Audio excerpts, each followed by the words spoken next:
Assalamualaikum, halo teman-teman fisika, selamat datang di Milky Way Channel. Physics is wonderful.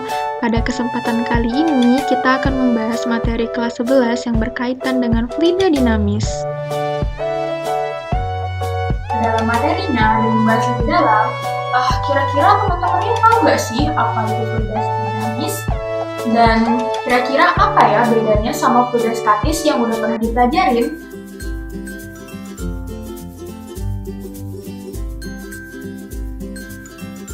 Jadi, fluida statis itu adalah fluida yang diam atau fluida yang bergerak, tetapi kecepatan alirannya tidak mengalami perubahan. Sedangkan fluida dinamis adalah fluida yang bergerak atau mengalir. Nah, contoh dari fluida dinamis itu, yang pertama ada aliran pada air keran, aliran pada air sungai, dan juga aliran pada darah manusia.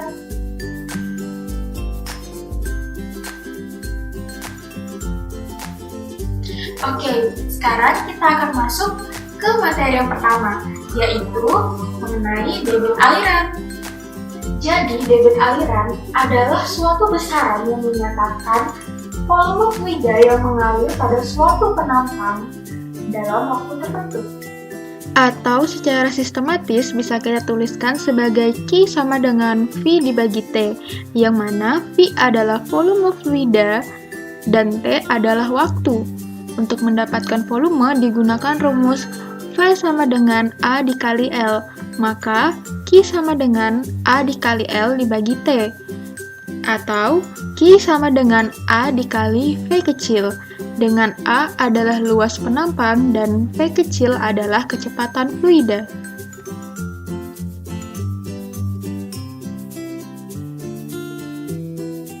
Oke, setelah ini kita akan belajar lanjutannya, yaitu materi inti kita pada kali ini, yaitu tentang asas kontinuitas. Mungkin teman-teman itu bertanya-tanya, kenapa sih kok kita itu belajar tentang debit aliran dulu? Kok nggak langsung ke asas kontinuitas ya? Nah, untuk lebih jelasnya, kita simak video berikut ini dulu yuk.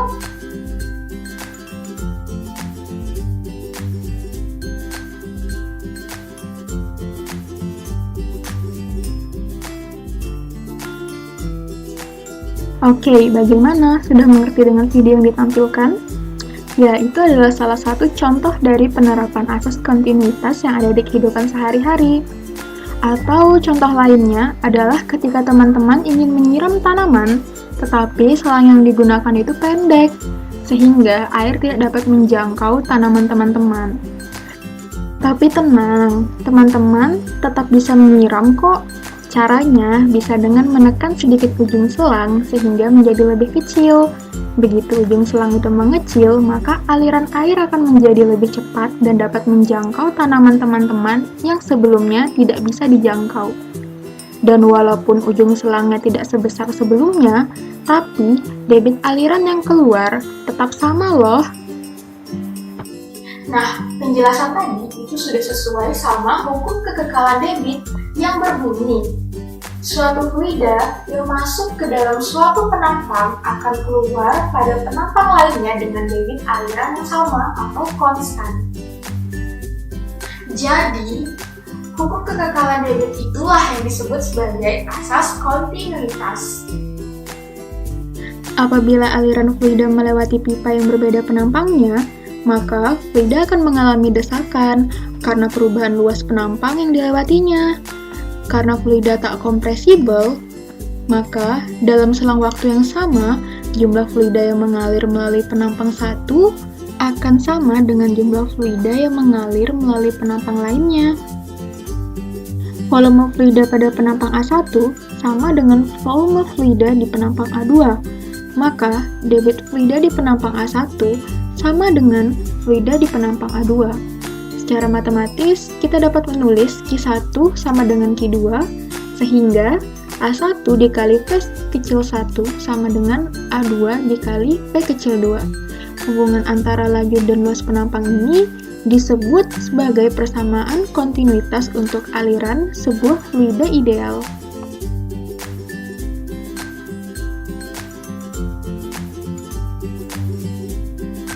Aplikasi dari asas kontinuitas yang pertama adalah aliran darah di dalam tubuh manusia. Jadi, di dalam tubuh manusia terjadi perbedaan laju aliran darah ketika darah tersebut mengalir dari jantung ke aorta, lalu menuju ke arteri-arteri utama.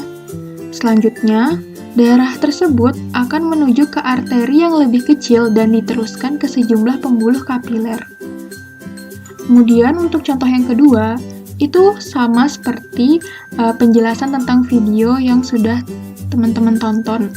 Jadi, saat seseorang menutup setengah keran wastafel ataupun selang air dengan jarinya, akan terlihat air yang keluar menjadi lebih deras.